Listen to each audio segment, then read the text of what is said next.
दर्शक बंधु भारत दल कानाडा विपक्ष में टी20 विश्वकप 2024 चतुर्थ मैच खेलता एवं यही मैच रे वर्षा होता पुणी दोस्त वर्षा पर सुपर ओभर भारत कानाडा को खराब भाव में परास्त करला।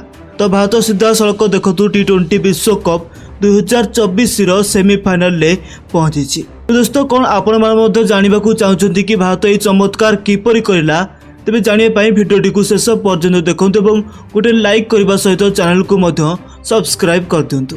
दर्शक बंधु भारत और कानाडा मध्य मैच टच कार्यक्रम 7:30 एवं बॉल 8टार पकाला किंतु टच कार्यक्रम होबार 15 मिनिट पूर्व बहुत जोर वर्षा होता तेणु टच आरंभ में विलंब होता एवं तापर राति 9टा पर वर्षा पुणी बंद होगला। तो सुपर ओभर मैच हेतु भारत दल बैटिंग करथिला। प्रथम बैटिंग कर भारत दल सुपर ओभर रे 16 रन संग्रह करथिला। ए सुपर ओभर रोहित शर्मा 2टी छक्का मारिबा सहित कानाडा विपक्ष में 16 रन लक्ष्य देथिला। तेबे लक्ष्य को हासिल करने पाई कानाडार बैट्समैन बैटिंग करने को पड़िया को आसिथिले। तो बुमरा को खतरनाक बोलिंग रे कानाडा मात्र 5 रन कर पारथिला ए सुपर ओभर मैच रे एवं भारत ये चमत्कार विजय हासिल करिछि एवं बर्तमान भारत सुपर 8 रे स्थान पाइछि।